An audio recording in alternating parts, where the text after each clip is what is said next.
pour les choses donc pratiques. Ne vous inquiétez pas, vous serez libre de toute manière à 8 heures. Le gardien, il est bien plus costaud que nous tous. Donc, si quelqu'un veut rester ici, c'est une erreur.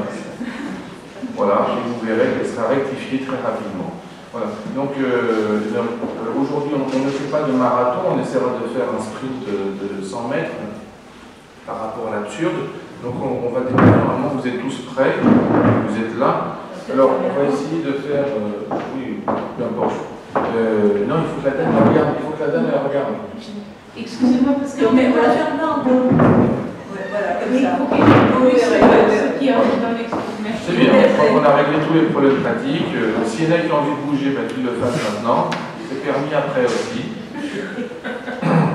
Alors, Camus et l'absurde. Alors aujourd'hui, vous vous rappelez que c'est donc une date anniversaire, c'est pour ça qu'on est ici.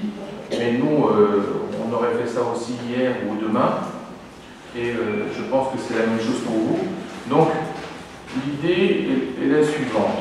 Nous n'allons pas aborder l'aspect camusien strictement par un aspect littéraire que vous connaissez tous. Donc, on va faire un jeu. On part du principe que vous avez lu tout Camus. D'accord? Voilà. Donc, en fait, on va faire comme Camus, c'est-à-dire qu'on va faire des allusions à ce que vous avez déjà lu. Et comme vous l'avez déjà lu, vous comprendrez tout de suite les allusions. Voilà. Donc, si ce n'est pas convaincant, vous souriez un peu plus, et puis comme ça, j'aurai l'impression que c'est réussi. Voilà. Donc, on va parcourir l'œuvre de façon globale, je dirais même holistique, et pour nous permettre de voir comment s'articule l'œuvre par rapport à l'absurde, mais quand même faire au départ une mise au point. Souvent, on considère Camus comme le philosophe de l'absurde. C'est évidemment une absurdité, parce que l'absurde chez Camus, c'est le point de départ et pas le point d'arrivée. Donc la vision programmatique camusienne, c'est d'abord l'absurde, ensuite la révolte, ensuite l'amour. Il n'a pas eu le temps d'achever la partie sur l'amour, et quand les gens pensent qu'il écrit ça de façon très simple, ils ont une tendance à confondre simple et simpliste. Il est simple, mais dans sa complexité, c'est-à-dire qu'en fait, il prévoit. Et si vous voulez, Camus est à la limite du critère de Kundera, qui dit que un roman est plus intelligent que son créateur. Ce qui fait qu'évidemment, quand les créateurs sont trop intelligents, ils ont des problèmes pour écrire des romans, donc en général, ils écrivent des essais. Alors là, l'avantage, au niveau de l'écriture, donc de l'essayiste, c'est très simple, c'est que Camus donc, ne fait pas partie des gens qui écrivent des romans pour écrire des romans, il ne fait pas non plus partie des gens qui écrivent des pièces de théâtre pour écrire des pièces de théâtre. Il utilise les deux pour expliciter sa pensée philosophique. Donc c'est une vision quand même qui est radicalement différente de ce qu'on appelle l'art pour l'art, hein, ou la littérature pour la littérature. Alors ça ne veut pas dire que forcément il y a des passages qui ne sont pas beaux, hein, ça ne veut pas dire qu'il n'y a pas des passages qui sont même sensibles et sensuels, mais c'est quand même une vision par le haut. Donc en fait, on pourrait dire une écriture cérébrale, donc un espace philosophique assez large, qui permet en fait d'avoir une assise, un socle vaste, où on va incruster l'aspect romanesque, l'aspect théâtral et articulation autour des essais. C'est pour ça, évidemment, je lisais dans une conférence par rapport à l'étranger, quasiment tout le monde a lu l'étranger, vous évidemment par défaut, puisqu'on a expliqué tout à l'heure que vous avez tout lu, et très peu de monde a lu le mythe de Sisyphe, évidemment, vous êtes un contre-exemple. Donc, dans ce cadre-là, quand on lit le roman, ce qui est magnifique, c'est que tout le monde a une opinion sur Camus, même ceux qui n'ont pas lu l'ensemble de l'œuvre. D'accord? Donc en fait, à partir du moment où ils ont une opinion là-dessus, eh bien, ils se disent l'écriture camusienne est simple. Alors, donc la mise au point que je fais en général, c'est la suivante, c'est Camus a quand même théâtralisé les démons de Dostoïevski, donc c'est à peu près 1200 pages, si vous arrivez à faire ça facilement, c'est-à-dire prendre un roman, 1200 pages, le transformer en pièce de théâtre et en fabriquer une avec 25 personnages, 11 tableaux, faire la mise en scène et le réaliser, eh bien vous allez tout de suite comprendre que c'est un peu différent de l'approche un peu simpliste. Je sais écrire des petites phrases courtes qui s'enchaînent les unes après les autres. Ensuite, au niveau de la complexité, l'approche, disons, mosaïste, à savoir que quand on prend une tesselle, elle est monochrome, on en met une deuxième, elle est encore monochrome, mais à la fin, la mosaïque est polychrome. Eh bien, c'est pareil pour l'ensemble de l'œuvre camusienne. C'est-à-dire que si on n'a pas une vision globale de Camus, on a l'impression que, finalement, il ne s'attache qu'à des détails. Alors, ce qui est fondamental, il ne faut pas non plus que ça vous choque, notre vie n'est qu'un ensemble de détails. Vous voyez ? Et même c'est pire que ça, c'est que quand on a des relations, ce qui nous manque des autres, c'est justement les défauts. Alors, quand on a ces détails et ces défauts, on a ensuite une succession d'événements qui peuvent devenir des actes. Chez Camus, donc, l'absurde est une mise en forme, je dirais conceptuelle et formelle, qui permet de démarrer la réflexion. Donc en fait, ça serait peut-être mieux d'utiliser un formalisme qu'on utilise même dans le domaine des sciences, à savoir le raisonnement par l'absurde. C'est-à-dire qu'en fait, ce n'est pas le raisonnement qui est absurde, que vous trouverez chez Ionesco, c'est le raisonnement par l'absurde. C'est-à-dire qu'en fait, on va partir du principe que si le monde était cohérent, sans aucune absurdité, alors il y aurait des choses qui seraient impliquées. Ce n'est pas le cas. Donc il y a certaines parties qui sont absurdes. À partir du moment où certaines parties sont absurdes, on aura la liberté. Donc en fait, si vous voulez, pour faire une opposition, c'est un peu comme une vision déterministe et une vision quantique. On se dit, si tout est prévisible, eh bien, il faut que ça soit prévisible et donc prévu. Si ce n'est pas le cas, il faut remettre en cause cette idée. Vous vous rappelez? Donc, quand on demandait à un grand scientifique, même c'était Napoléon qui lui posait la question, mais où vous avez mis Dieu dans toutes vos formules, il répondait, je n'en ai pas eu besoin. Bon, entre-temps, évidemment, Dieu a joué au dé, ensuite il les a balancés à des endroits où on ne sait pas où c'est. D'accord? Bon. Mais l'idée est la suivante, l'absurde n'est qu'un point de démarrage. Et pour vous dire en fait que c'est un point de démarrage, mais il suffit de lire. Camus lui-même, quand il va écrire le mythe de Sisyphe, il ne va pas dire la chose essentielle de la philosophie, c'est l'absurdité, il va dire c'est le suicide. Alors, le suicide. Non? Vous n'avez pas lu la première page du mythe de Sisyphe? Bah, j'ai vu surtout la fin. Bah, laissez la fin Faut se poser Sisyphe heureux. Non, non, mais ça, vous savez, c'est bien de le dire. Ça fait penser aussi au prix Nobel de biologie, donc ils l'ont utilisé comme phrase, d'autres l'ont utilisé. Donc ce qui est bien, c'est de lire le début. Alors le début, c'est très clair, il vous dit il y a quelque chose qui est important dans la philosophie, c'est le suicide, et ce n'est pas traité. Voilà, c'est ça la mise au point. Et ça, ce qui est fondamental, c'est que quand vous... Oui? Il ne le traite pas dans le livre de Sisyphe. Si. Vous rappelez... personnage ne traite pas cela. Non, non. Alors, vous vous rappelez que vous faites partie du public qui a lu toute l'œuvre. Bien sûr. Voilà. Donc, essayez de relire simplement dans votre tête, vous rappelez que c'est le point fondamental, et c'est même la rupture par rapport aux philosophes classiques, puisqu'en fait, on va se dire, toute la philosophie s'est attachée à différentes choses, mais cette problématique n'est pas mise en avant. On a eu une problématique sociologique avec Durkheim sur le suicide, mais ce n'est pas du tout le point de vue que va traiter Camus. Alors pour vous régler vos souvenirs, c'est très simple, on va prendre en fait l'ingénieur mécanicien Kirillov, qui est dans les démons, donc il est dans le mythe de Sisyphe, il y a un passage entier, pas un passage, mais un chapitre entier consacré à lui, et le principe est le suivant, c'est pour vous montrer comme quoi le suicide peut être un point de départ aussi. En fait, on a l'impression que le point de départ, c'est forcément différent du suicide. Regardez l'enchaînement. Donc, si vous aviez une vision simplement athéiste, eh bien, c'est très simple, vous dites Dieu n'existe pas. C'est la même problématique que va avoir en fait Kirillov. Alors, Kirillov, dans les démons de Dostoïevski, va dire ça, et puis c'est la première étape de son raisonnement. Deuxième étape, Dieu est nécessaire. Troisième étape, je me suicide. Quatrième étape, je deviens Dieu. Donc c'est quand même vraiment de très fort, parce qu'on se dit, est-ce que c'est un point de détail? Non. Et ça va être intéressant, parce que justement, on a l'impression qu'au départ, on démarre sur une idée relativement absurde, et finalement, si on l'articule point par point, on se rend compte qu'elle est totalement logique. On va le retrouver dans Caligula, et on va le retrouver dans un extrait qu'on vous lira par la suite, pour vous rappeler, à savoir que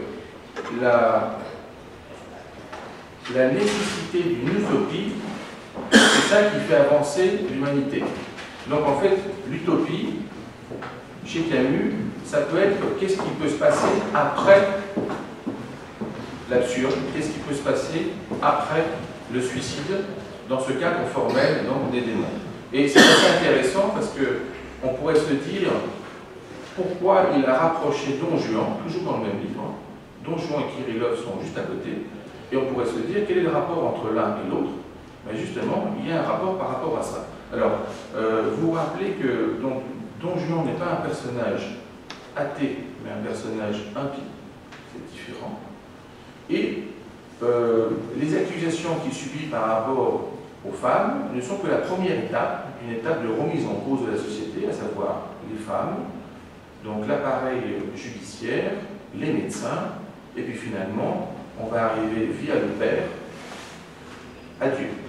Donc, chez Camus, donc, ce qui est fondamental, c'est de se rendre compte qu'il est capable d'écrire tout un texte, par exemple la peste, pour ne pas parler d'une maladie. Alors qu'évidemment, on se dit, mais c'est ça. Donc, l'aspect métaphorique, ou si vous voulez, les clins d'œil camusiens, sont omniprésents dans l'œuvre. Donc, on en parlait à l'occasion de la pièce de théâtre qui est montée en ce moment donc, par l'étranger. À un moment, l'étranger, dans cette mise en scène, parle du journaliste qui ne prend pas de notes et qui le regarde. Et en fait, Camus parle de lui-même. Il parle de lui-même par 3 fois parce qu'il était journaliste, et il allait à la cour d'assises et il faisait partie des rares personnes qui ne prenaient pas de notes. Donc, vous voyez, il y a un système autoréférent qui s'applique à l'espace camusien, c'est-à-dire que dans l'étranger, qui a priori est quelque chose complètement déconnecté de la réalité camusienne, on a des références à Camus. C'est exactement ce qu'on va retrouver comme schéma dans le premier homme. C'est pour ça que moi, je conseille souvent aux gens, quand ils n'ont vraiment pas lu Camus, si on a la chance de tomber sur une personne comme ça, c'est de démarrer par le premier homme. Alors pourquoi démarrer par le premier homme? Parce qu'on va se rendre compte que le premier homme, encore un phénomène a priori absurde, eh bien il démarre par quelque chose qui est vrai, qui n'est pas forcément bien traité parce qu'il ne s'est pas fini encore, donc c'est un roman inachevé, mais il n'est pas inachevé au sens il manque la fin. Il est inachevé au sens où il n'a pas été modifié dans son ensemble. C'est-à-dire qu'en fait l'écriture camusienne, contrairement à ce qu'on pense, démarre par le vrai, ensuite s'applique à faire du vraisemblable, le vraisemblable elle le transforme en roman, et ensuite les gens trouvent que c'est ça. Et donc en fait, dans le premier homme, vous allez voir que des fois il l'appelle Jean, des fois il l'appelle Jacques. Bon, voilà. Il aurait pu l'appeler Albert. Mais en fait, ce qui se passe, c'est qu'on a une étape de roman qui ressemble un peu à l'archéologie, c'est-à-dire qu'on a l'étape avant la construction finale, où là ça va être polissé, et on verra un individu qui ne ressemble plus vraiment à Albert Camus.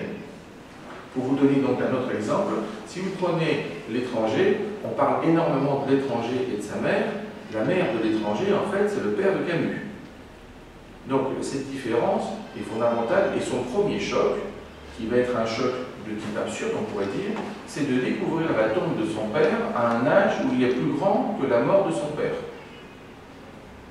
Vous voyez, donc en fait ça fait une rupture hiérarchique temporelle qui est quand même perturbante parce que c'est censé être votre géniteur et il est plus jeune que vous au moment où vous le découvrez. Donc ça lui a provoqué un choc qui était important. On va commencer donc par vous lire un extrait et l'analyser comme si on était en répétition réelle avec le malentendu. Alors le malentendu, quelques mots pour le situer, le malentendu est une pièce qu'on pourrait dire sur le plan formel, philosophique, une pièce ad hoc, c'est-à-dire qu'elle est fabriquée sur mesure pour expliciter aux gens qu'est-ce qu'on entend par l'absurde. Alors l'absurde, vous allez voir, il a des éléments de la tragédie, par exemple une résolution inéluctable, c'est-à-dire que quoi qu'on fasse, on arrive quand même à un endroit, mais on ne sait pas comment on va y arriver. Alors après, c'est le problème de quelques choix qui vont se faire, mais la fin, c'est toujours la même chose. Finalement, je vous rappelle que c'est le problème de la vie. Parce que quoi qu'on fasse, on finira par mourir. Simplement, on ne sait pas comment on va y arriver. Alors il y en a qui ne le savent pas, donc ils pensent qu'ils sont immortels, puis d'un seul coup, ils reçoivent une gifle. Hop, Dieu leur dit quand même, rappelle-toi. Voilà. Et les autres, ben, ils se disent, je suis mortel, je vais peut-être faire quelque chose avant de mourir. C'est ça le point de vue. Donc là, vous allez voir qu'on a une situation qui est ad hoc dans quel sens? On fabrique un personnage, lui. Alors, ce personnage-là, il est censé revenir chez elle, incognito. Pourtant, sa femme essaie de lui dire tu ne devrais pas faire ça. Bon, mais lui, il veut vraiment percevoir la réalité des sentiments quand il est inconnu. C'est vraiment un truc à éviter. Hein. D'accord? Donc, donnez des indices, si vous voulez refaire. Dites quand même, c'est un peu moi, tu sais. Voilà. Profitez de la même façon. Et on va se rendre compte que chaque fois que le personnage féminin, donc en particulier là c'est la sœur, hein, donc c'est frère et sœur, chaque fois que le personnage féminin est sur le point peut-être de comprendre, eh bien, il va dire quelque chose qui va détruire cette compréhension et elle va revenir en arrière. Donc on va avoir un jeu, un équilibre qui au départ semble instable et il est stable. Il est tellement stable parce qu'il est ancré sur la mort. Ce personnage doit mourir. Donc il mourra. Donc quoi qu'on fasse, il va mourir. Et en fait le problème c'est que c'est lui qui le fait. C'est ça qui est vraiment formidable dans le malentendu. Alors le malentendu, justement, c'est une pièce qui est bien souvent jouée parce qu'il y a très peu de personnages, et c'est encore le raisonnement simpliste. Comme il y a peu de personnages, eh bien on peut la jouer facilement. Donc, Patrice et Anne-Marie vont vous lire un extrait du malentendu. Alors, de temps en temps, je pourrais peut-être les interrompre, c'était pas prévu, mais comme ça, un peu, voilà. Mais là, ils peuvent démarrer, vous allez voir. Alors, il faut qu'ils parlent fort.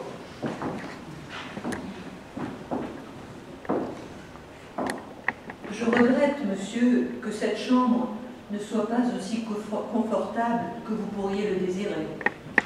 Elle est particulièrement propre, c'est le plus important. Vous l'avez d'ailleurs récemment transformée, n'est-ce pas?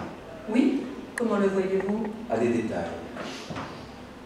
En tout cas, bien des clients regrettent l'absence d'eau courante. Et l'on ne peut pas vraiment leur donner tort. Il y a longtemps aussi que nous voulions faire placer une ampoule électrique au-dessus du lit. Il est désagréable pour ceux qui lisent au lit d'être obligés de se lever pour tourner le commutateur. En effet, je ne l'avais pas remarqué. Alors, une petite coupure, attention, vous voyez, on va faire, ça c'est ce que j'appelle en fait une incrustation dans la vie. C'est très important le problème de la lampe, alors qu'en fait on s'en fout. D'accord? Mais en fait, d'un seul coup, on va se concentrer sur un problème de lampe. Et ce qui est formidable, c'est que le personnage principal qui va mourir dit « je ne l'avais même pas remarqué ». Donc en fait, l'auteur nous met une petite scène qui l'incruste pour nous dire que c'est quand même plus vivant, et en même temps, il nous explique que quand même le personnage principal ne pouvait pas la repérer. Donc on pourrait se dire maintenant quel est l'intérêt de cette scène? Eh bien, on va le voir par la suite. Mais ce n'est pas un gros ennui. Vous êtes très indulgent. Je me félicite que les nombreuses imperfections de notre auberge vous soient indifférentes. J'en connais d'autres qu'elles auraient suffi à chasser. Malgré nos conventions, laissez-moi vous dire que vous êtes singulière. Il me semble en effet que ce n'est pas le rôle de l'hôtelier de mettre en valeur les défectuosités de son installation. On dirait vraiment que vous cherchez à me persuader de partir. Ce n'est pas tout à fait ma pensée. Mais il est vrai que ma mère et moi hésitions beaucoup à vous recevoir. Voilà. Alors, attention. Donc on se dit que c'est quand même vraiment pas normal cette situation, puisque c'est celui qui reçoit dans son hôtel, lui fait remarquer tous les défauts qu'il n'avait même pas remarqués. Lui, il se dit quand même, on dirait que vous faites exprès. L'autre, à ce moment-là, il faut se rendre compte qu'elle fait exprès pour le sauver. Et oui, parce que s'il trouve tous ses défauts, eh bien il serait parti si c'était un client normal. Elle ne sait pas que c'est un client anormal, que c'est son frère. Donc lui, en fait, il transcende ces obstacles et il dit « je vais quand même rester ». Mais en fait, on sait très bien que s'il reste, elles vont le tuer. Donc, elle essaie sans arrêt de lui dire « vous voyez, quand même, il y a des défauts, vous ne devriez peut-être pas rester là ». Et lui, il se dit « mais vraiment, vous en avez après moi ». Donc c'est formidable, parce que vous en avez après moi, c'est exactement le contraire. Et donc, on a le sentiment que le personnage s'enclave tout seul dans une alcôve et se dit comment c'est possible d'en sortir. Mais il n'en sort pas parce qu'il y va tout seul. C'est ça le problème de l'absurde chez Camus. C'est pas un absurde, je répète, comme Ionesco. C'est un absurde réfléchi. C'est un absurde conscient. Simplement, cette conscience n'est pas distribuée. C'est-à-dire qu'il y en a qui le savent et d'autres ne le savent pas. Et nous, on est dans la situation peut-être quasiment d'un surmoi, puisqu'on est capable de voir les deux en tant que spectateur, puisqu'on est capable de voir la personne qui essaie de sauver l'autre, et on est capable de voir l'innocent qui se condamne tout seul. C'est quand même formidable d'avoir un bourreau qui essaie de sauver l'innocent, et un innocent qui se condamne sans bourreau.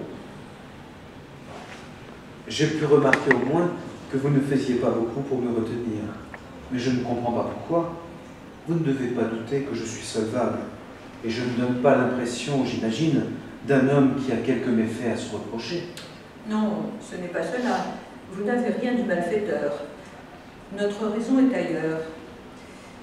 Nous devons quitter cet hôtel et depuis quelque temps, nous projetions chaque jour de fermer l'établissement pour commencer nos préparatifs.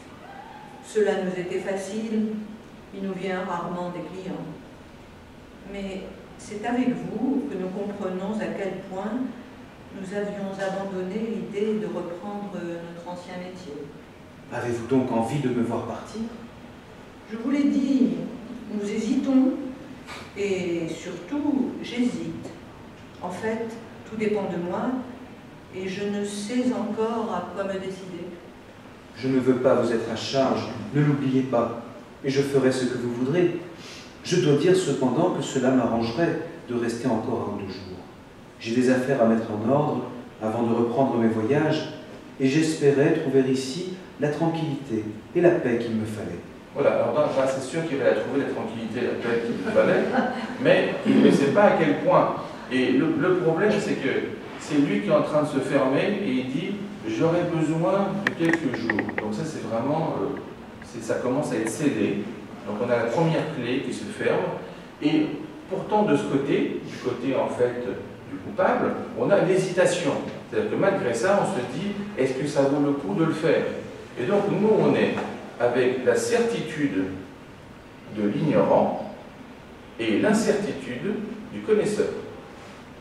Vous voyez, ça c'est le principe camusien dans l'absurde, qui est totalement différent de simplement de dire c'est illogique. C'est 2 logiques qui sont implacables, mais la concaténation des 2 en même temps simultanée provoque une sorte de contradiction, mais cette contradiction est levée par le raisonnement, par l'absurde. Je comprends votre désir, croyez-le bien, et si vous le voulez, j'y penserai encore. Allez-vous donc retourner au pays d'où vous venez? Peut-être. C'est un beau pays, n'est-ce pas? Oui. Ah, alors là, c'est une erreur fondamentale. Évidemment, pourquoi? Parce que c'est une référence à l'Algérie.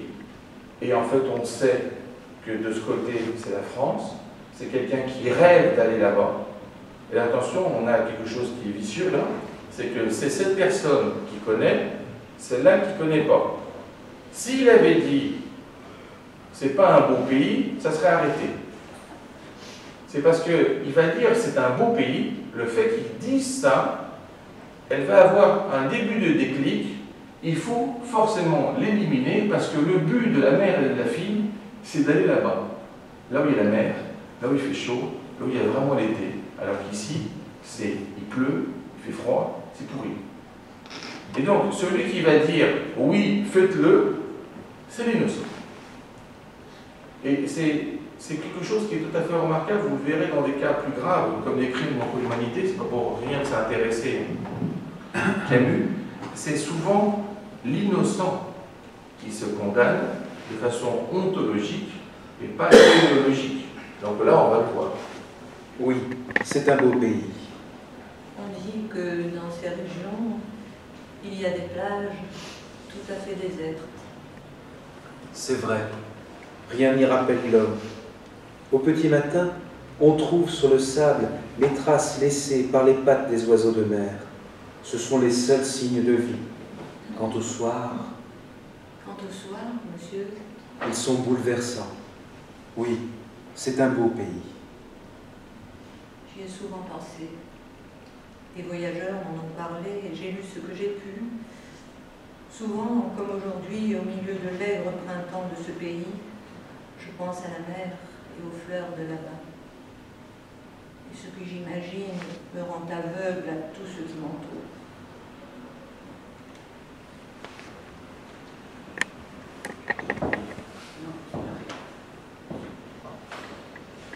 Je comprends cela.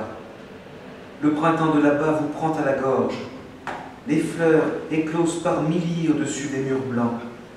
Si vous vous promeniez 1 heure sur les collines qui entourent ma ville, vous rapporteriez dans vos vêtements l'odeur de miel des roses jaunes. Cela est merveilleux. Cela est merveilleux.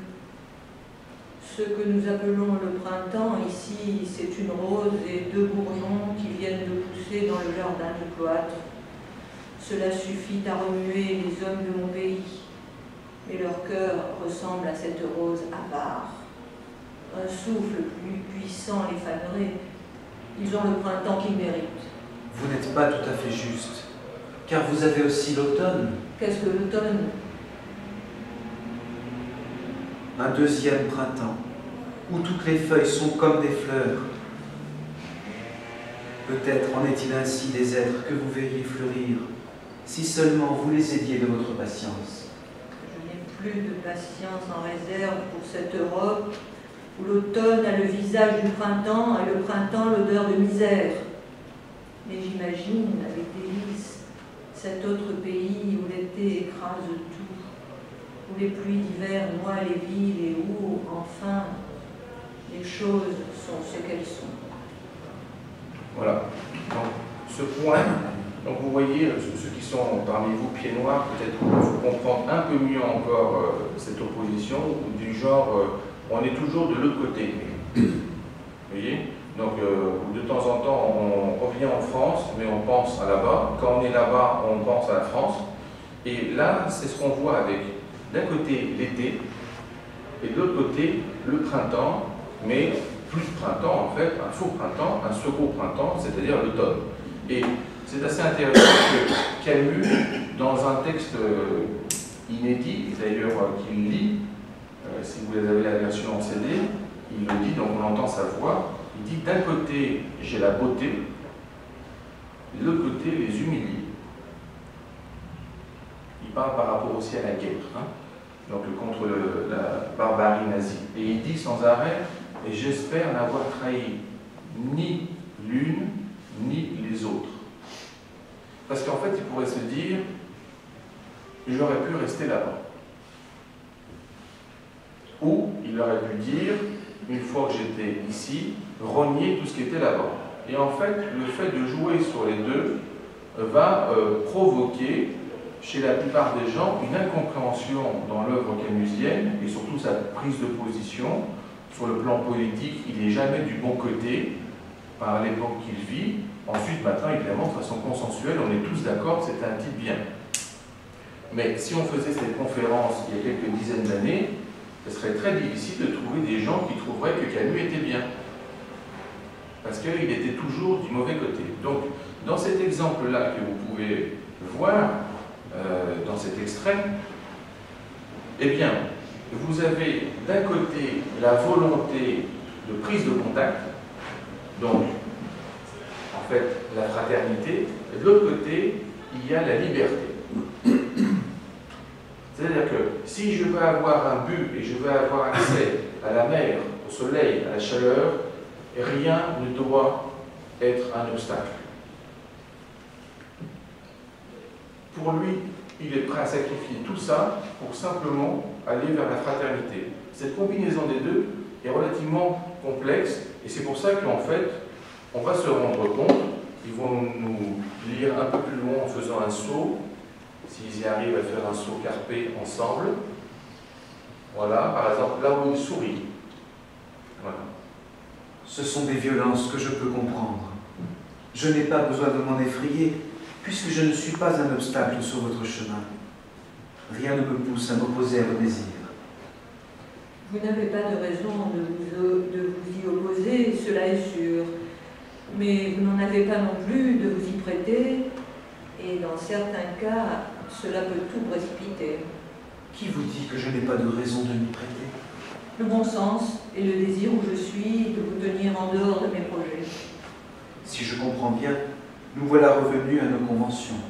Oui, et nous avons eu tort de nous en écarter, vous le voyez bien. Je vous remercie seulement de m'avoir parlé des pays que vous connaissez, et je m'excuse de vous avoir peut-être fait perdre votre temps. Je dois dire cependant que pour ma part, ce temps n'a pas été tout à fait perdu. Il a réveillé en moi des désirs qui peut-être s'endormaient. S'il est vrai que vous teniez à rester ici, vous avez, sans le savoir, gagné votre cause. J'étais venue presque décidée à vous demander de partir, mais vous le voyez, vous en avez appelé à ce que j'ai d'humain, et je souhaite maintenant que vous restiez. Mon goût pour la mer et les pays du soleil finira par y gagner. C'est terrible quand même, parce qu'on entend, c'est l'acte de condamnation. En fait, voilà. On se dit, elle lui explique, vous n'avez pas vraiment perdu votre temps, vous avez travaillé pour votre cause, vous pouvez rester, on vous tuera tranquillement et je pourrai aller à la mer. Or, il n'y a rien d'incohérent. Donc, c'est ça qui est, si vous voulez, sur le plan philosophique enrichissant chez Camus, c'est que le traitement par le raisonnement par l'absurde n'est pas une incohérence. Or, souvent, on a tendance à comprendre que cette incohérence est identique à l'absurde. Non, c'est un raisonnement. C'est un raisonnement qui se tient. Alors, on va prendre, donne-moi, on va vous donner un exemple avec Caligula, que vous avez tous lu. Alors, Caligula, donc Patrice, n'angoisse pas, je ne démarre pas tout de suite, je démarre quand je veux. Caligula est un peu différent. Dans quel sens? Le malentendu est une pièce fabriquée.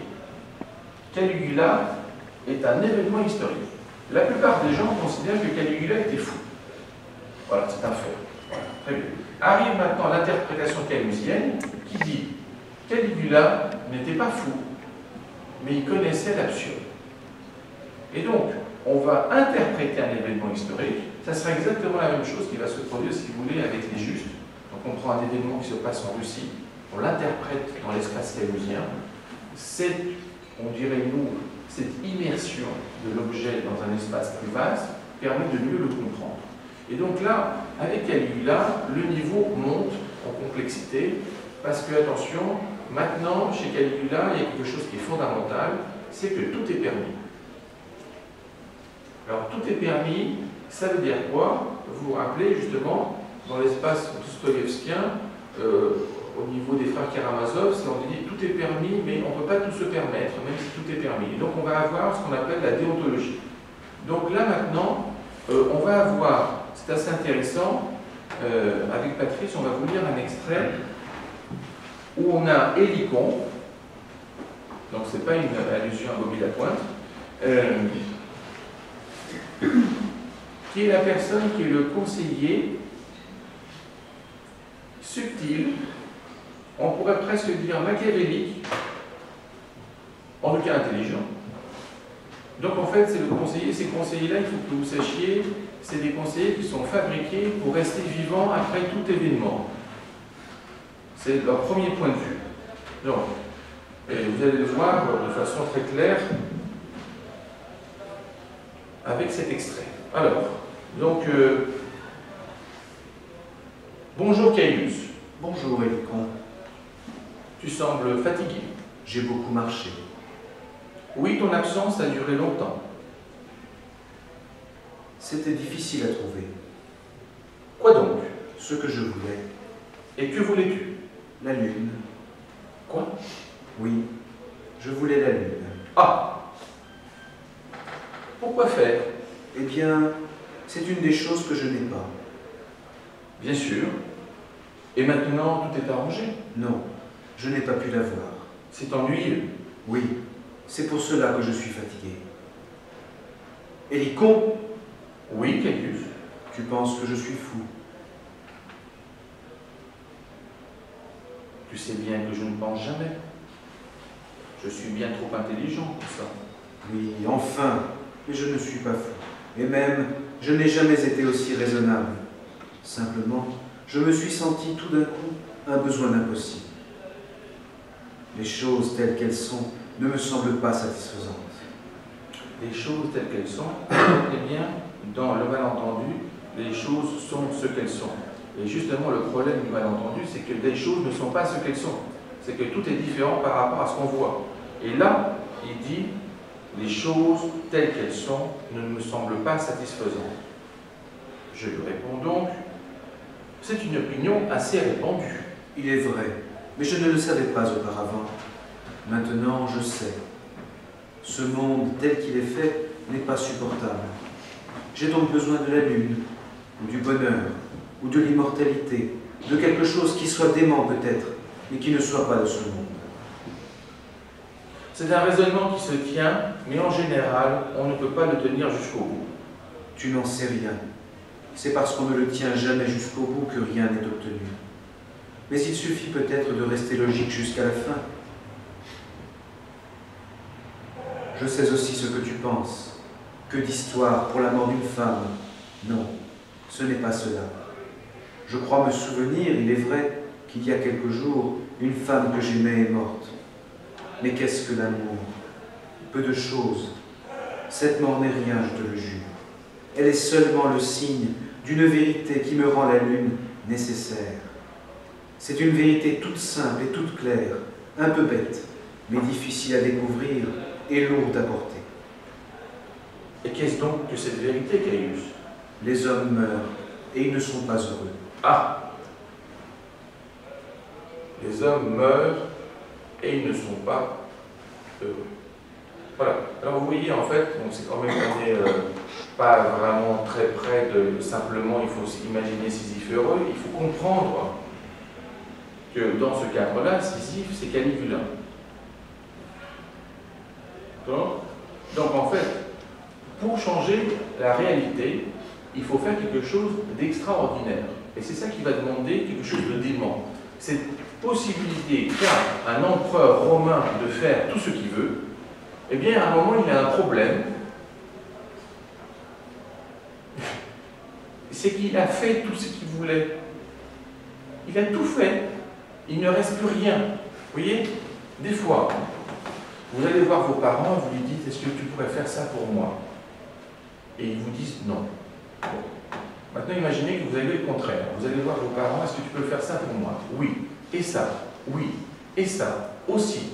Tout. Ils font tout ce que vous demandez. Et bien, au bout d'un moment, vous allez vous rendre compte que vous allez avoir un problème, c'est que vous n'avez plus rien à demander qu'ils ne vont pas faire. Voilà. Donc c'est ça le problème en fait ici. C'est qu'en fait, en tant qu'empereur, il a le droit à tout. Et puis au bout d'un moment, il a le droit à tout, mais à quoi? Eh bien, il réalise qu'il a le droit juste à la réalité. Donc maintenant, il faut qu'il ait un objectif. Mais là, comment faire un objectif? C'est-à-dire que tout ce qui est souhaité devient exécutoire. Donc, c'est un monde clos. Il faut d'un seul coup avoir une ouverture. Et cette ouverture, justement, ça va être cette mise en avant de l'absurde. Si vous voulez, la différence ici, c'est que dans le cadre classique, par exemple de l'étranger, vous avez une analyse qui correspond au moi qui regarde le ça. Et en fait, dans Caligula, vous avez le surmoi qui examine le moi. C'est d'un autre niveau, juste au-dessus. Et ce décalage-là permet d'être peut-être plus compréhensible et peut-être moins neutre, mais en tout cas, ce qui est important, c'est ce qui est dit. Et il le dit, tu n'en sais rien, c'est parce qu'on ne le tient jamais jusqu'au bout que rien n'est obtenu. Par exemple, on dit la Lune. Bon, c'est très drôle parce que nous, évidemment, on lit ce texte après 1969. Évidemment, maintenant, la Lune, on est passé à Mars. Ne vous inquiétez pas. Donc, ça, évidemment, si Caligula était vivant, il n'écrirait pas ça. Il ne demanderait pas la Lune. Il s'en foutrait de la Lune. Il y a déjà 12 personnes qui sont allées. Oui. Et ça, cette volonté de dire que finalement, on a la réalité, l'acte, la vision, l'utopie et l'impensable.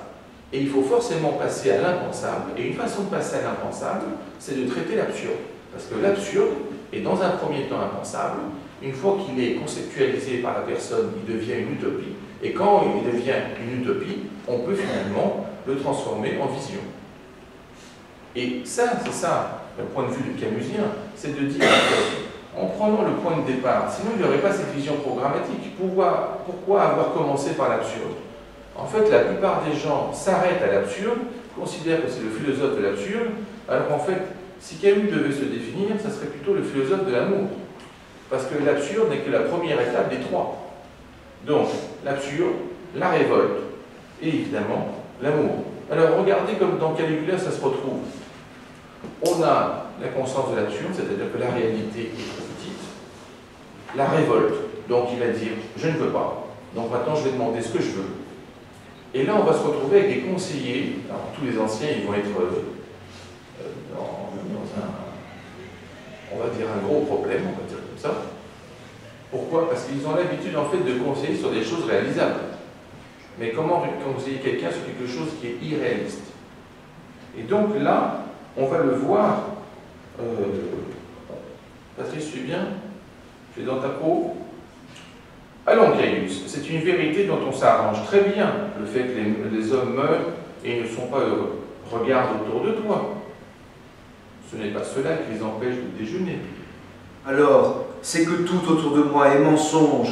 Et moi, je veux qu'on vive dans la vérité. Et justement, j'ai les moyens de les faire vivre dans la vérité. Car je sais ce qui leur manque, Hélicon. Ils sont privés de la connaissance. Et il leur manque un professeur qui sache ce dont ils parlent.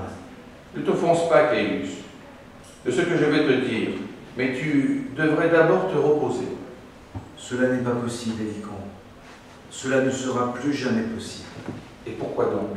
Si je dors, qui me donnera la lune? Cela est vrai. Écoute, Hélicon. J'entends des pas et des bruits de voix. Garde le silence et oublie que tu viens de me voir. J'ai compris. Et s'il te plaît, aide-moi désormais. Je n'ai pas de raison de ne pas le faire, Caius. Mais je sais beaucoup de choses et peu de choses m'intéressent. À quoi donc puis-je t'aider? À l'impossible. Je ferai pour le mieux. Qu'est-ce qui est terrible dans cet aveu? Eh bien, on se rend compte que Caligula va remettre en cause l'espace cognitif d'Hélicon qui ressemble à un Machiavel, mais qui serait en train de conseiller quelqu'un qui est plus intelligent que lui. Et ça ne marche pas avec Machiavel. Machiavel, il faut qu'il soit plus intelligent que celui qui conseille, sinon ça ne marche pas. Sinon l'autre comprend, qui dit n'importe quoi. Là, le problème, c'est le problème du professorat. Il va dire, la plupart des gens, regardez, si on s'interroge, enfin, sauf ce groupe, évidemment, ce public extraordinaire, parce qu'il connaît tout Camus. Donc, tous les autres, vous leur demandez, est-ce que tu es content de ta vie? Voilà, en gros, si vous dites que c'est un peu moyen, tu leur dis, tu préfères être mort? Non. Non, parce que les gens qui ont des problèmes, ils sont vivants. Il n'y a que les morts qui n'ont pas pris le problème. Donc, là, le problème, c'est le professeur. C'est qu'en fait, la plupart des gens, quand ils se voient, eh bien, ils utilisent l'hypocrisie sociale. On ne dit pas aux gens qu'on n'aime pas les voir. On les voit. On s'en accommode. Et là, d'un seul coup, en fait, Caligula va les forcer à le dire. Tu vois? Il va leur dire, dis-lui que tu ne peux pas la supporter. Et l'autre, il est obligé de le faire. Et après, l'autre va l'accuser, mais pourquoi tu me dis ça? Mais parce que c'est vrai. Dis-lui que c'est vrai. Et vous allez voir, en fait, comme le tissu social peut complètement se déliter dès qu'il y a quelqu'un qui est au-dessus. Eh bien, ça, c'est justement ce que va accuser Camus, et même condamner, accuser dans le sens de Zola, à savoir que la complicité sociale dans le cadre d'un crime contre l'humanité se fait de façon très rapide. Parce qu'en fait, il y a très peu de gens qui sont capables de résister à une pression qui leur dit « il faut faire ça, ça c'est bien, tu peux les éliminer parce que ce ne sont pas vraiment des hommes ». Et l'autre dit « si ce n'est pas vraiment des hommes, je peux peut-être effectivement les éliminer ». Et en fait, on va simplement se concentrer sur le problème de l'efficacité, à savoir combien on va en éliminer. Comment on va les éliminer? Mais personne ne va se poser la question. Vous vous rappelez, c'est exactement, c'est formidable, vous vous rappelez le procès de Valier de Lille, en fait, où il y a un problème sur est-ce que les Indiens ont une âme?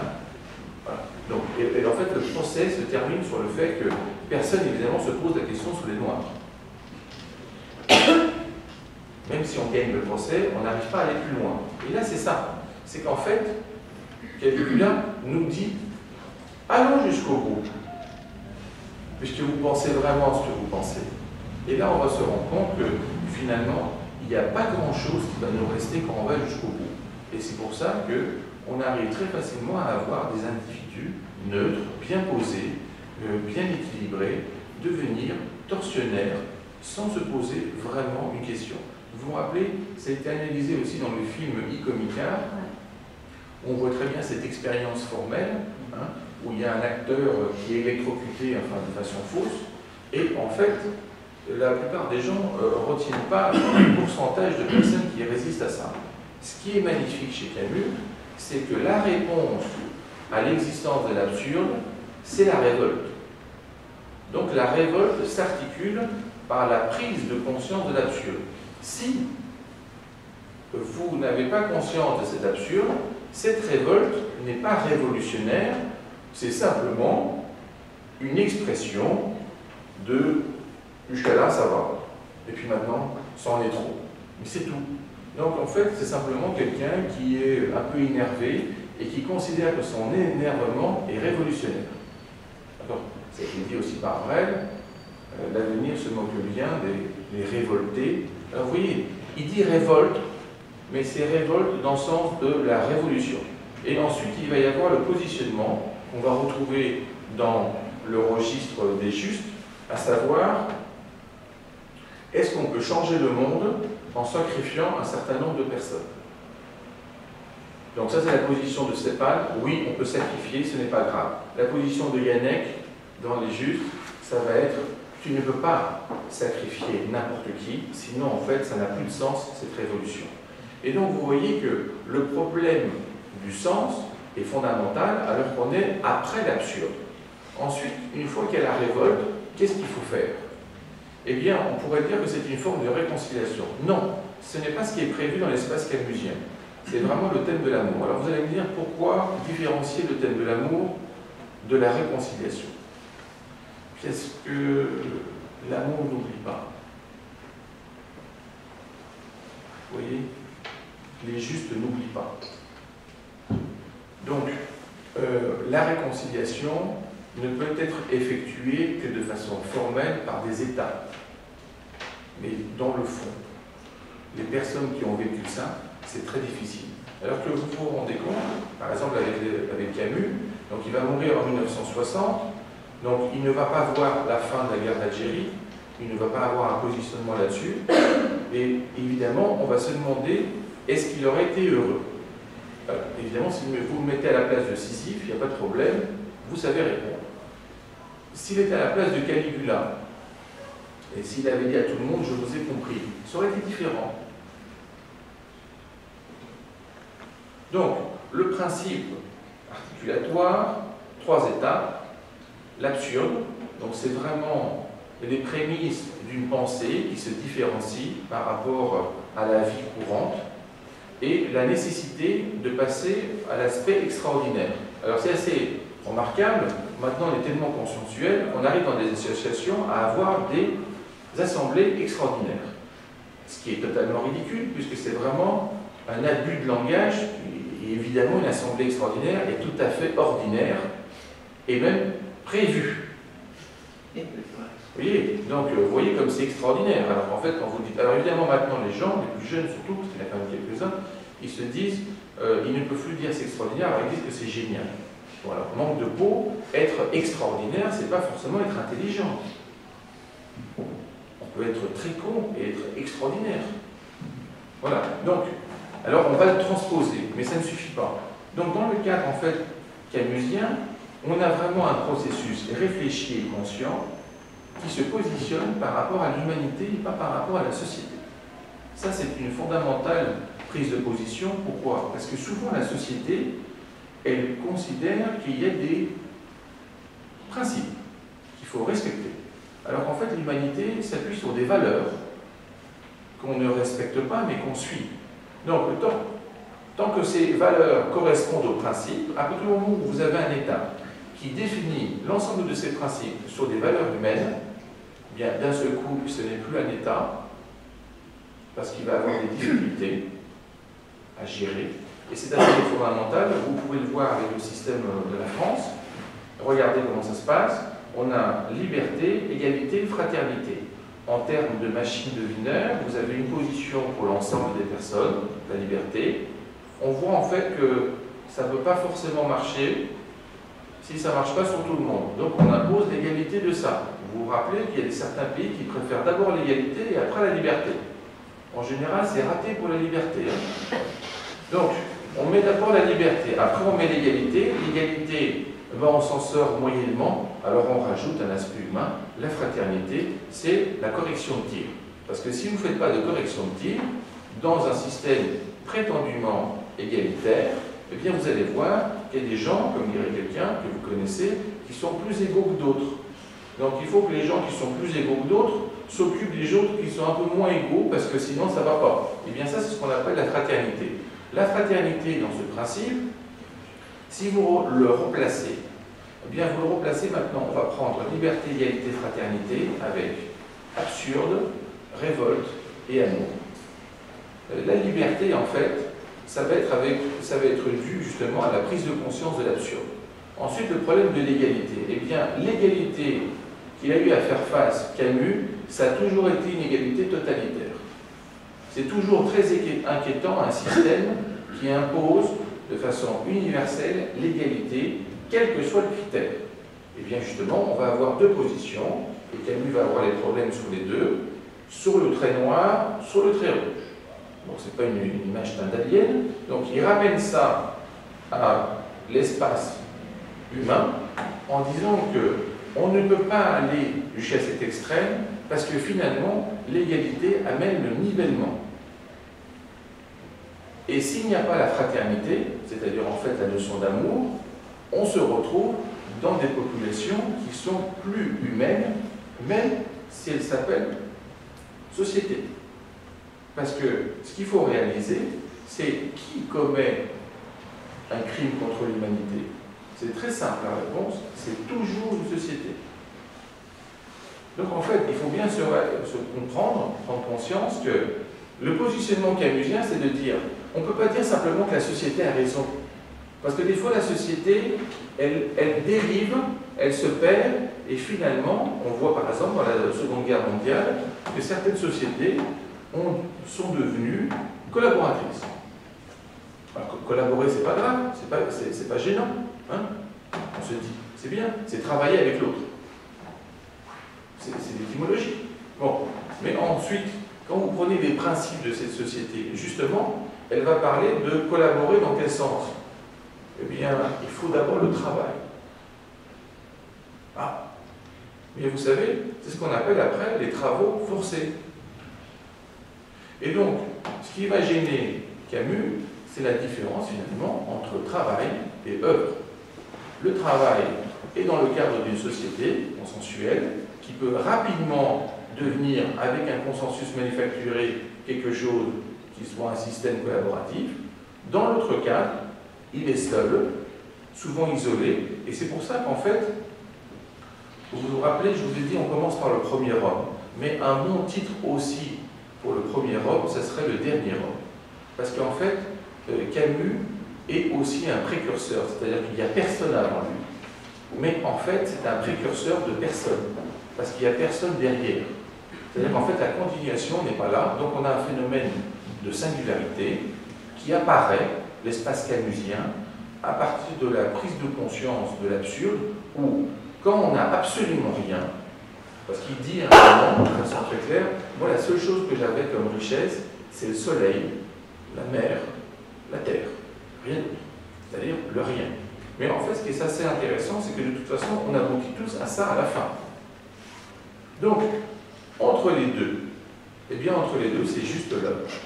Donc, si vous voulez, on pourrait se dire, est-ce que finalement, c'est Camus qui est absurde, ou est-ce que c'est l'absurde qui est camusien? Voilà. Encore merci. Et puis, maintenant, vous savez qu'on a un point d'horaire, donc vous pouvez poser des questions, mais si vous ne voulez pas en poser, vous pourrez les poser quand on sera en train de voir l'apéro. Mais vous vous rappelez, le gardien, il est costaud, et il faut vraiment que tout le monde soit parti à 8 heures. Donc si vous voulez en profiter, vous pouvez prendre l'apéro, on pourra même discuter in vivo. Je peux vous poser une question? Bien sûr, bien sûr, bien sûr. J'avoue que je suis différent du reste de la salle, je n'ai pas lu tout Camus. Et la conférence est finie, donc c'est permis de dire la vérité maintenant. Et dans ce que j'ai pu lire, je n'ai pas bien vu apparaître l'amour. C'est normal, c'est un peu sur la révolte. Et c'est normal, le thème aujourd'hui c'était Camus et l'absurde. Donc quand on fera une conférence sur Camus et l'amour, j'espère que vous ne verrez pas apparaître l'absurde. C'est juste pour être centré sur le sujet, c'est tout. Ça sera après. Ça sera après. Donc si vous voulez une trilogie, ça sera fait. Oui. Comment est-ce que vous interprétez la phrase de Camus qui a été entre la liberté et ma mère? Non, c'est entre la justice et ma mère. Je pense que c'est ma mère. Voilà.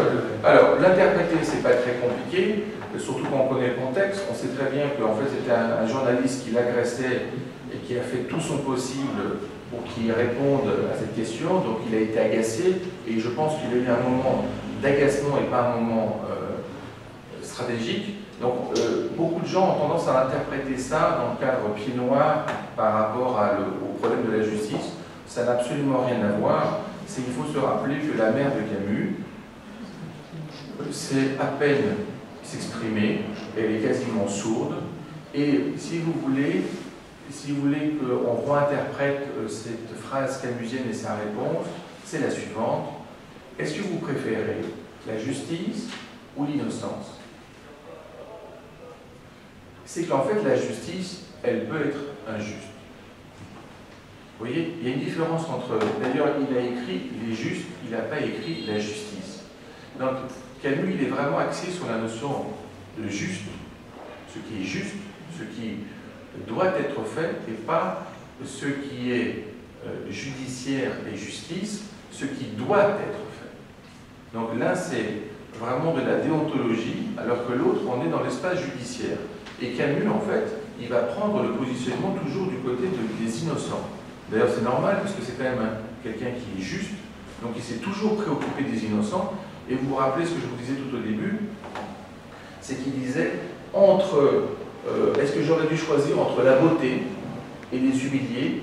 Et après, il dit, moi j'ai quand même dû faire les deux, et j'espère n'avoir trahi aucun des deux. Parce que vous savez, ça aurait été très facile pour Camus, au lieu de venir en France et être dans le journal Combat et écrire même ses lettres à un ami allemand, il aurait très bien pu rester, par exemple, en Algérie, un endroit où il n'y avait quasiment pas de conflit dans le sens qu'on a eu en France, et dire que, bon, moi je vais m'intéresser à la littérature.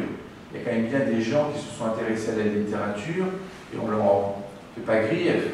Là, le positionnement, donc, je pense qu'il ne faut pas se baser sur transposer la mer avec l'Algérie et la pied-noiritude, mais vraiment la notion d'innocence. Donc, dans ce cadre-là, ce n'est pas choquant, au contraire. Ce serait choquant qu'il ait choisi l'autre. Parce qu'il faut bien vous rendre compte que les régimes totalitaires sont toujours prétendument absolument justes. C'est-à-dire que c'est tellement juste, par exemple, que quand vous êtes condamné en Chine, on vous met à genoux, on vous tire une balle dans la tête, dans la nuque, et votre famille paye la facture de la balle. Mais ça, c'est fait pour tout le monde, donc personne ne peut dire que c'est privilégié. Non, non, c'est vraiment... Oui. Donc en fait, le problème, c'est la différence qui fait la différence. Et pour Camus, c'est ça qui est fondamental, c'est que l'axe principal de sa pensée est l'humain, et comme substrat, c'est quand même sa position par rapport à l'humanité.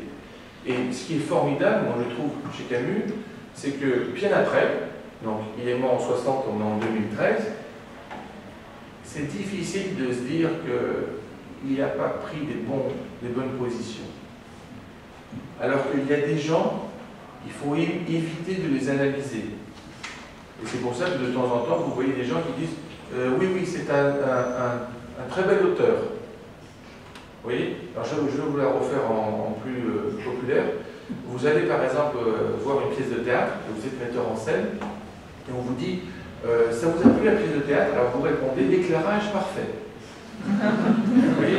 Ça fait exactement ça. C'est-à-dire qu'en fait, des fois, c'est quand même difficile de prendre un artiste dans son ensemble, donc un écrivain, et de dire bon, bah c'est bon. C'est quand même un exemple à suivre, alors qu'en fait, il n'a jamais suivi d'exemple. Vous voulez une question? Non, je croyais que vous aviez une question. D'accord. Non, c'est par rapport à la notion de destin. Il n'est pas resté en Algérie parce qu'il avait un combat à mener ailleurs. Sinon, il aurait eu son propre gouverne. Et c'est tellement évident que Camus n'avait pas de gouverne personnel. Il lui fallait un combat, il lui fallait une bagarre. Sinon, il aurait été protestant, à l'exemple de Racine, Saint-Martin-des-Champs. Le destin qui vient d'en haut, imposé par Dieu, qui est inéluctable. Non, mais bon... Et qu'on ne fait qu'agir. Et lui, il manquait ça. Non, non, ce point de vue est trop simpliste. Vous savez, Camus, il aurait très bien pu être footballeur, il aurait pu être acteur de théâtre, il aurait pu être Gérard Philippe. Il ne pouvait pas. Et finalement, mais si, il pouvait. Il aurait pu, mais en fait, il n'a pas voulu. La différence, en fait, c'est le vouloir, c'est pas le pouvoir. Ça représente en fait la phrase de Schopenhauer, c'est on peut faire ce qu'on veut, mais on ne peut pas vouloir ce qu'on veut. Donc en fait, à partir du moment où il est dans le sentiment qu'il y a des choses qui doivent être corrigées, vous savez, en fait, s'il n'avait pas été repéré par son maître d'école, et même ses deux maîtres, Camus, le plus vraisemblable, c'est qu'il n'ait pas été repéré du tout. Parce que Camus, en fait, il était dans un espace familial et, si vous voulez, dans un clivage social où il était réduit à ressembler à un petit Gaouled, c'est tout. Donc, il aurait été un parmi d'autres. Alors qu'en fait, là, d'un seul coup, on a la main invisible du maître qui attrape le petit élève et qui dit « Toi, tu peux faire quelque chose, fais-le ». Et lui, il va suivre ça, il va lui donner son livre, et je pense que là où il va se former, Camus, et là vous avez raison, c'est dans l'espace du livre. C'est-à-dire qu'en fait, à travers l'écriture, et à travers ce qu'il va lire, eh bien, il va se mettre dans un espace parallèle, qui n'a plus rien à voir avec la réalité, parce que le livre est quand même un registre vraiment extraordinaire, où beaucoup de choses peuvent être traitées, et des fois même maltraitées, mais ça permet en fait une ouverture d'esprit, et cette ouverture d'esprit, je pense que c'est très simple. Essayez d'imaginer par exemple Camus en train de raconter son œuvre à ses amis d'enfance. Eh bien, ça ferait à peu près le dialogue entre l'étranger et Raymond. Donc, un dialogue d'une incompréhension totale parce que le niveau est totalement, radicalement différent, donc on parle d'autre chose. Donc dans ce cadre-là, je pense que justement, il le dit lui-même, en fait, il a été déraciné avant de prendre racine. C'est ça. Donc en fait, il est vraiment resté dans un espace, parce que Camus est très français, dans le cadre de l'esprit français, et il y a certains Français qui le sont moins. Alors qu'en fait, au départ, donc alsacien, pied noir, algérien, français, évidemment, bon, le prix Nobel facilite toujours les choses, vous savez. Hein. Donc, mais le problème, c'est que le siècle de Lumière, il était très attaché. Ce n'était pas simplement un artifice. Pour lui, c'était formidable. Et des fois, en fait, ça s'est simplement dû au fait de la distance. Théodorakis, il dit pour la Grèce est belle de loin. Et je pense que justement, pour Camus, la France était très belle de loin. Et quand il s'est rapproché, il a vu d'autres problèmes. Et des fois, en France, on confond, parce qu'on est tout le temps en France, donc on n'arrive pas. Par contre, vous voyez, vous prenez le français moyen, vous l'amenez à l'étranger, d'un seul coup, il veut revenir en France. D'accord? Donc pour Europe Assistance, etc. Donc, mais quand il est en France, c'est un pays pourri, donc de censure, où il ne peut pas s'exprimer, c'est horrible. Mais on voit bien qu'il y a des pays où il n'est jamais allé. Et si c'est une femme, on voit bien qu'il y a des pays où elle ne risque pas de retourner. Parce que vous ne payez que l'aller. Vous voyez? Donc, il faut bien se rendre compte que Camus, en étant dans un cadre extrêmement pauvre, où il n'y a absolument rien, c'est vraiment la personne qui est dans le désert et qui voit l'oasis française. Voilà, c'est ça. Donc là, dans ce cadre-là, il a un rôle à jouer, et il a joué ce rôle, et heureusement pour nous, il reste quand même une sorte de phare dans cette obscurité, parce que Dieu sait que quand même la France est passée par pas mal de stades vraiment obscurs, et on en est encore à l'analyser sur le plan historique, sur le plan politique, et je pense qu'on n'a pas vu encore la fin, parce que on a besoin d'un travail de réflexion collectif pour se débarrasser de certaines zones et de certaines traces, pour revenir et dire, après ce moment, il y a aussi l'amour. Voilà. Alors, le pot.